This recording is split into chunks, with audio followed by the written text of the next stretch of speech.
And so here we're back to the velocity question. Everything you have just said tells me velocity will go down and that the risks to the economy are to the downside here, including inflation. So here we're coming to the same as we started at the beginning. I understand why Bitcoin went from 19,000 on March 13th, the week after the weekend of Signature and Silicon Valley Bank basically going into receivership. It was a flight to safety, 19,000 to nearly 28,000. That was that proof of concept right there. Decentralized, transparent, auditable, and so forth. So we are on the same page here. I worry that that this economic downturn, this deflation, is a much bigger problem right now. And I do. If you're going to say, well, they're just going to throw money at it, we just saw that the Fed raised interest rates for the first time ever in the middle of a crisis. And today, this week, they've been talking once again about the need to increase interest rates at the next meeting. So I don't think they respect market signals. And this is a big problem. They are not looking at market signals. They're looking at massively lagging and unreliable indicators that are based on in a world. The statistics came from the industrial age, so they're not even looking at the right numbers. Pricing signals are the most important signals right now. Credit default swaps, interest rates, yield curves, right? Bitcoin, yes, I agree with that. But I think you might have your hyper inflation of Bitcoin. And I think what we're coming to, you seem to be nodding when I say what I'm saying about the banking system and the risks to the economy, it's not going to be inflation. It is not going to be inflation that we're worrying about this year. It will be something else. It may be counterparty risk, but I don't think it's going to be inflation in the prices of goods and services. And many people will say, oh, the dollar's going to collapse. Well, the dollar is measured. If you're measuring it in terms of prices and goods and services, right now it's going up if you're looking at commodities, right? The dollar is appreciating. If you're looking at it in terms of other currencies, after a 25% run in a very short period of time, it's come down. But at the same time it's come down in the last few months, commodity prices have come down. So what does that tell you?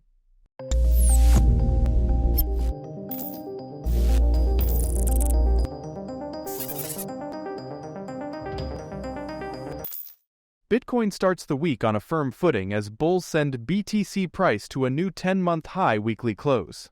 After a relatively calm week, last-minute volatility is getting traders excited at the prospects of a repeat attack on $30,000 resistance, but a lot stands in the way. Hello and welcome to Money Talks. In today's video, Cathie Wood, CEO of ARK Investment Management, updates us about the current market cap of the crypto industry and reaffirms her firm belief in crypto markets.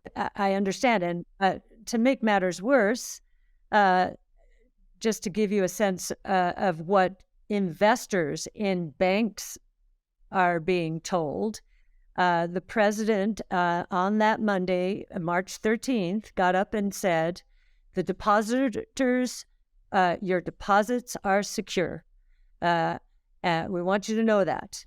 And the people responsible for this are going to be fired, any decision maker, and any equity or bond investor is going to be, he used these words, wiped out. What kind of message is that? But we probably should wrap this, and I actually have an interesting way of doing that, because during my discussion with Art Laffer last week, we were talking about Bitcoin, and he said, we really need to add, in terms of trying to figure out what's really going on out there in terms of the money multiplier, add Bitcoin to the monetary base, and we'll get a better picture. So he's already thinking in this way. And I was so happy that he said it.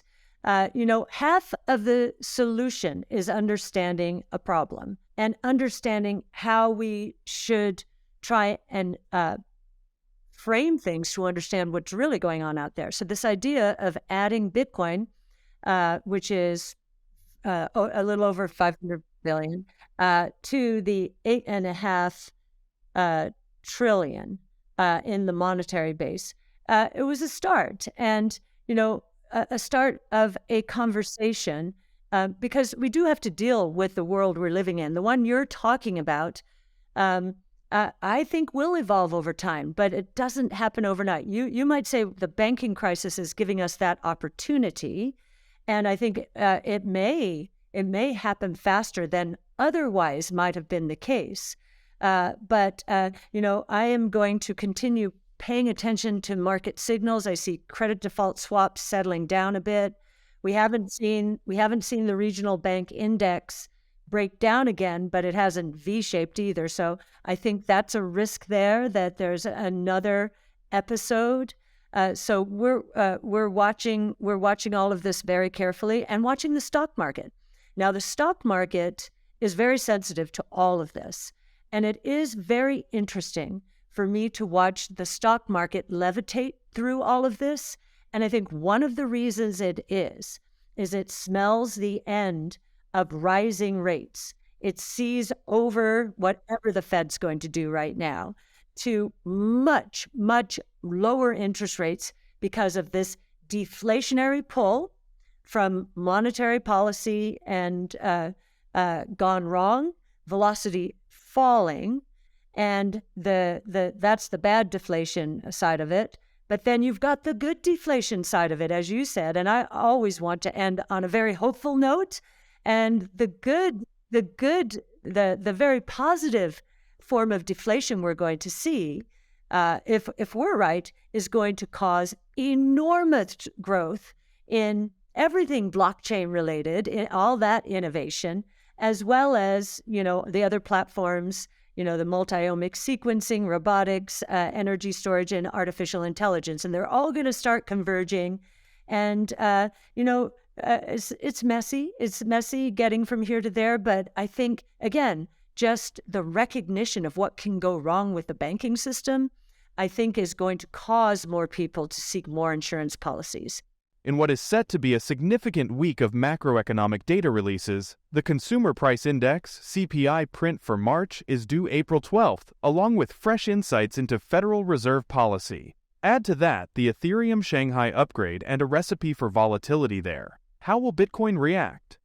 Volatility correlations between the largest cryptocurrency and traditional risk assets are inverting, data shows, while sentiment data also suggests that there is little appetite for sudden selling among the holder base. A familiar event leads the week's macro calendar, with United States Consumer Price Index (CPI) data due for March. The release, this time on April 12th, traditionally accompanies heightened volatility in risk assets, making that date a key area to watch for fakeouts in crypto markets. So, what are your thoughts about Cathie Wood's prediction? Tell us in the comments. Also, don't forget to like and subscribe. See you soon with the next video. Thank you so much for watching.